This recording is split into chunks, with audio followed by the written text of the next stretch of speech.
name is Elise Reinelt, Communications Director with Public Health Agency Canada, and I'll be your moderator this morning for the press conference.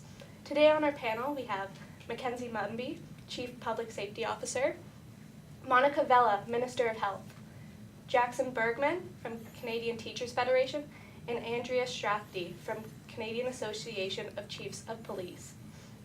After an opening statement, we will open the floor to questions. Good morning, everyone. Thank you all for coming. A report published by the Public Health Commission has led to some concern about the effects and impacts of cannabis usage since its legalization in October 2018. As a public health agency of Canada, we strive to develop and enforce health and safety regulations that ensure the well-being of Canadians. However, this report highlights the need for continued targeted action with the aim of reducing societal harm caused by cannabis use and the individual uncontrolled decisions made under its impairment. Simply put, one life taken by excessive use of cannabis and other substances is one too many. As a public health agency of Canada is committed to the safe and responsible use of cannabis, as with any other legal substances, we have partnered with Health Canada, the Canadian Association of Chiefs of Police, and the Canadian Teachers Federation to develop short and long-term strategies aimed at raising awareness and ensuring safe use of recreational cannabis. Since the publication of the report, we have held a series of discussions about how to combat this issue, and we have since finalized our plan of action. First, the government will work in collaboration with the Teachers Union to develop and launch an awareness campaign that will be facilitated in high schools across the country in the beginning of the new school year. This program will aim to educate our youth about the dangers of excessive cannabis use, as well as the risks that are associated with driving impaired. As similar programs administered by MAD have been successful in reducing drunk driving among young people, we believe this will be an effective tool in reducing excessive use of cannabis. We are also planning on developing a social media advertisement campaign that will be featured on major platforms such as Facebook, Instagram, and Snapchat to further reach our audience and raise awareness among our youth.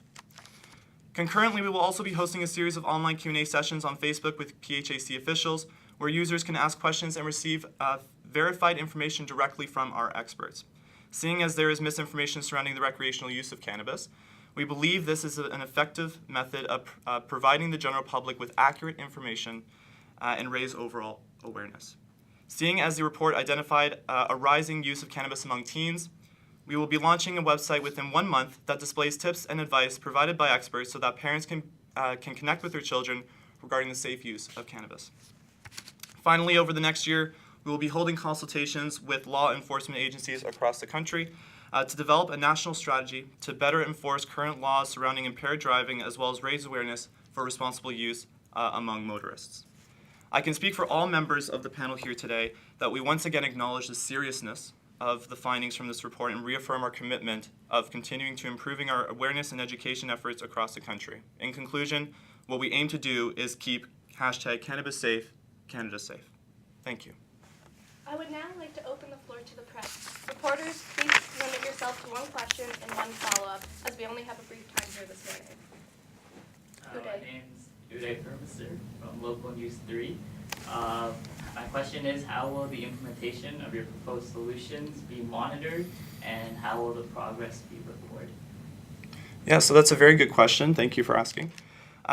What we plan to do is we plan to release a progress report every fiscal quarter, which will be available on the PHAC website. And that report will essentially outline our progress for each of the initiatives that we described here today.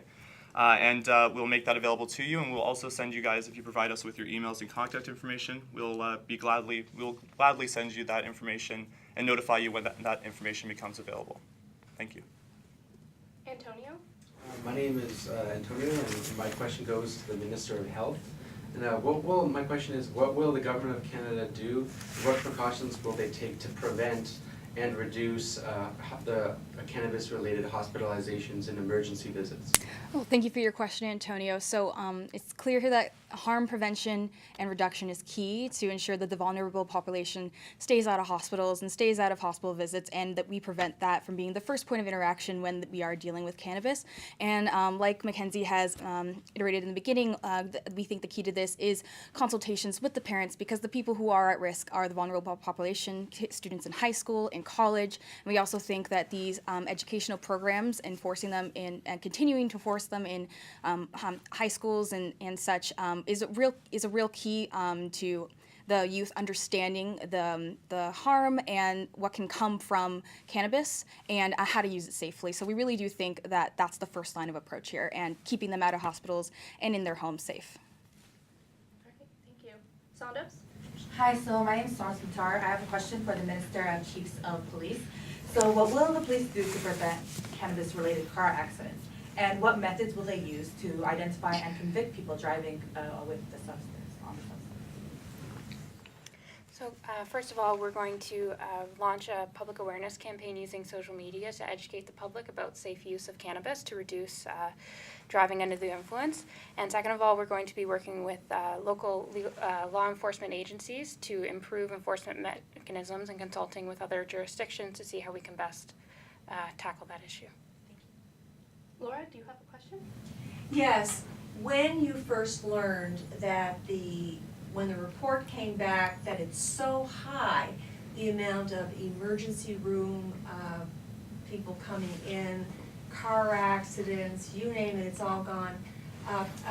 Have you consulted with addiction experts to find out whether or not there are more addictions that are happening with our youth? Yeah, that's a very good question, Laura. Thank you. We haven't yet consulted with people who are specialized and experts in the field of addictions.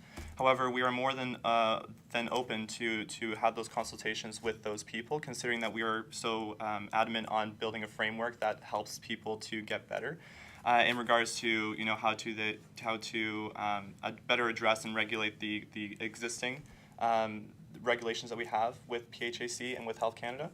So we're very, very open to having those discussions with addictions counseling, as they are a very important actor, a very important expert in this field. So definitely. Supplementary, marijuana was once called the gateway drug to other more serious drugs. I open this up. Do any of you see it as a gateway drug? Well, if you don't mind, I'll take that. I feel like it all depends on the way that we frame it to kids in school, because at the end of the day, anything could be a gateway to something, and we just need to make sure that students and the vulnerable population understand the dangers behind it, and to ensure that something like this doesn't become something more than what it is and affects them negatively. So it really all depends on who's using it for what and how, and our job is to make sure that the vulnerable population isn't using it for the wrong things and is using it safely. So it really all depends on who, what, where, when, how. Yeah. I'd like to direct a follow-up question to the president of the Teachers Federation on that question. How will you reassure parents of their kids' safety during school hours and their well-being, that they're not overindulging in the illegal marijuana use underage? Yeah, thank you for the question. Our schools do not allow drugs on the campus, and we will be working closely with local law enforcement in each district to better keep drugs off of our school properties. All right, thank you. That is all the time we have today. Thank you for coming to our press conference. Thank you. All Thank you. right, so I'll just give you a little bit of